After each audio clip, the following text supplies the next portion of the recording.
یمن میں ایک قبیلہ آباد تھا جس کا سردار حاتم طائی تھا۔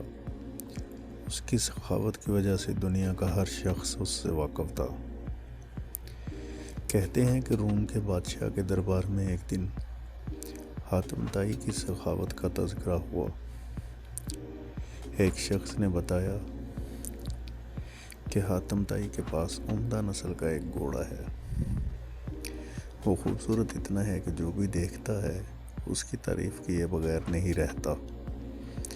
حاتم طائی کی تعریف سن کر بادشاہ نے کہا، جب تک کسی آدمی کو آزمایا نہ جائے اس وقت تک اس کے بارے میں کوئی رائے قائم کرنا عقل کے خلاف ہے۔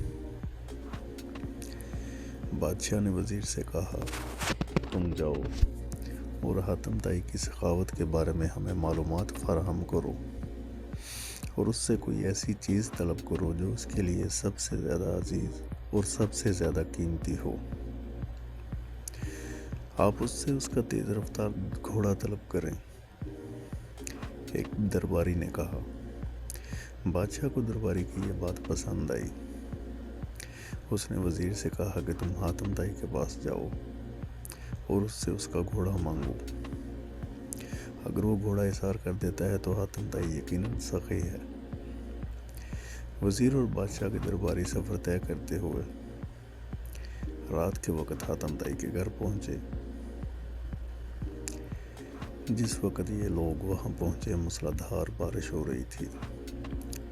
گھپ اندھیرے میں بادلوں کی گرج چمک ماحول کو خوفناک بنا رہی تھی۔ ایسے خراب موسم میں گھر سے نکلنا اور مہمانوں کے کھانے کا انتظام کرنا بڑا مشکل کام تھا، لیکن حاتم طائی نے میزبانی کا حق ادا کیا اور مہمانوں کی تواضع اور آرام و آسائش کا پورا انتظام کیا۔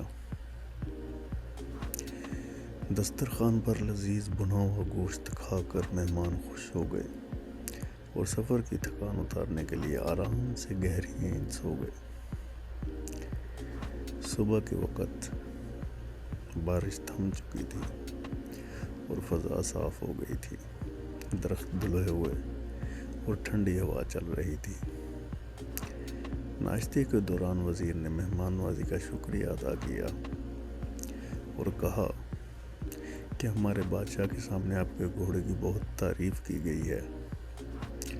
بادشاہ چاہتا ہے کہ آپ اپنا گھوڑا ان کی خدمت میں نظر کر دیں۔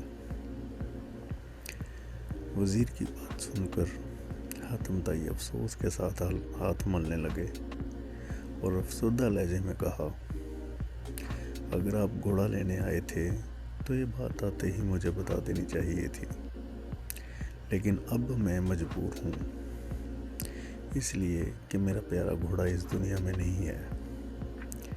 پوری رات طوفانی بارش برستی رہی۔ میرے لیے ممکن نہیں تھا کہ اتنے سارے لوگوں کے کھانے کا انتظام کر سکوں۔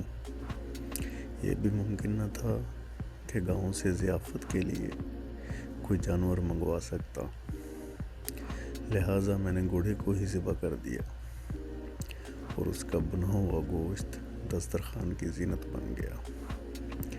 وزیر حاتم طائی کی یہ بات سن کر حیران رہ گیا۔ بادشاہ کو جب یہ سارا واقعہ سنایا گیا تو بادشاہ نے بھی حاتم طائی کی سخاوت کی تعریف کی۔